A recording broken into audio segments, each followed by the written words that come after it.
कृष्ण भगवान की जय। हाँ जी, आप पहले सभी संतों को श्री गुरुदेव जी के चरणों में आने की, सत्संग समागम की, श्रीमद् भागवत 68 तीर्थों की शुभ पावन यात्रा कि आज हमारे भगत श्री भीमसेन जी असीजा, बिमला बहन जी असीजा परिवार की ओर से श्री गुरुदेव जी के पावन चरणों के अंदर बैठकर पूरा परिवार चलकर आया श्री गुरुदेव जी की हाजिरियों को लगाने के लिए। और आज भागो भरा मंगलवार भी है कि मंगलवार सबके लिए मंगलमय हो, खुशियों को देने वाला हो, खुशियां प्रदान करने वाला हो। तो सतगुरुदेव के चरणों में जो जैसी भावना और विश्वास लेकर आता है कि वो गुरुदेव के चरणों से फल भी वैसा ही पाता है। तो हम सबकी भावनाएं गुरुदेव जानते हैं। अंतर्यामी पूर्ण भगवान सबके दिलों के जानने वाले हैं, अंतर्यामी है। तो हम भी बड़े भावों से गुरुदेव के नाम का सिमरन करें। भाव से किया हुआ सिमरन जीवन के अंदर रंग लाता है। तो इसलिए लिखा है कि एक एहसास है सिमरन जो हृदय से होकर विचारों में आता है और हमारी आत्मा से जुड़ जाता है। और सिमरन केवल सच्चे भाव से होता है।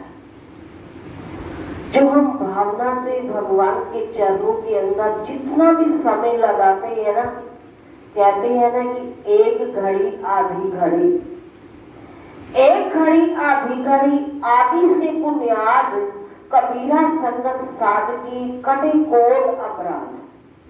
कि अगर भाव से अगर हम एक घड़ी भी बैठकर गुरुदेव के नाम का जपन करते हैं, आराधना करते हैं, साधना करते हैं, तो हमारा भाव सतगुरुदेव जान जाते हैं कि भक्त इस भावना को लेकर मेरा सिमरन कर रहा है, मुझे याद कर रहा है, मेरी लगन के अंदर बैठा हुआ है और लगन से किया हुआ ही सिमरन लगता है।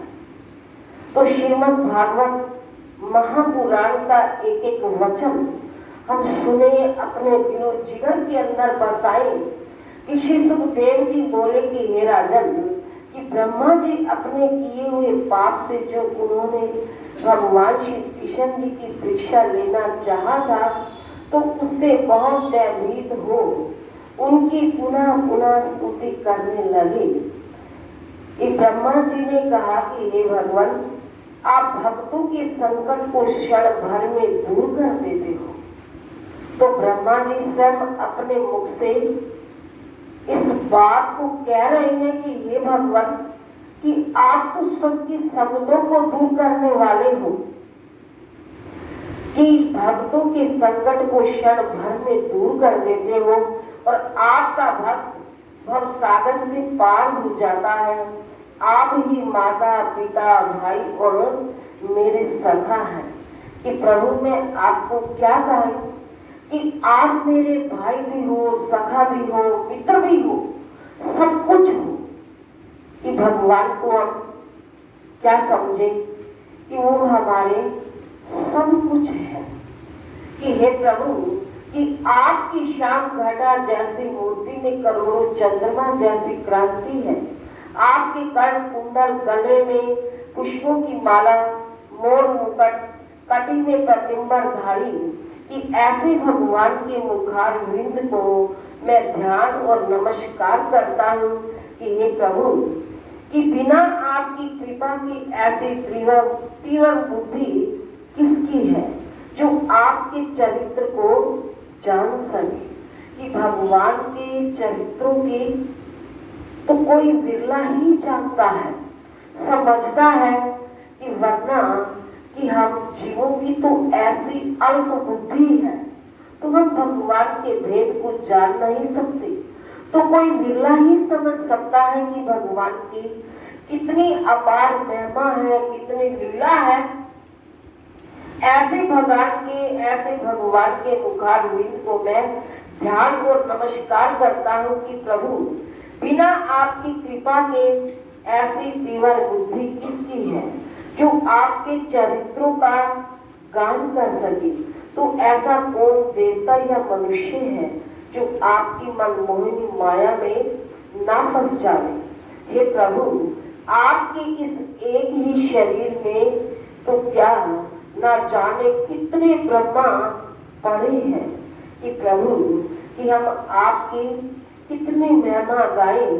तो ऐसा कौन देवता है या मनुष्य है जो आपकी मनमोहिनी माया को देखकर उसके अंदर ललायित ना हो, उसके अंदर फंसे ना, कि जो मन माया के अंदर गंगान हो जाता है तो उसे भगवान का आनंद नहीं आता। जो भगवान के आनंद के अंदर आनंदित हो जाता है, मस्त दीवाना हो जाता है, तो उसे ही भगवान की भक्ति का रस मिलता है कि ना जाने कि इस शरीर में कितने ब्रह्मा हैं। कि हे प्रभु, आपकी भक्ति सब गुणों की दात्री है, कि आपकी भक्ति तो सब गुणों को देने वाली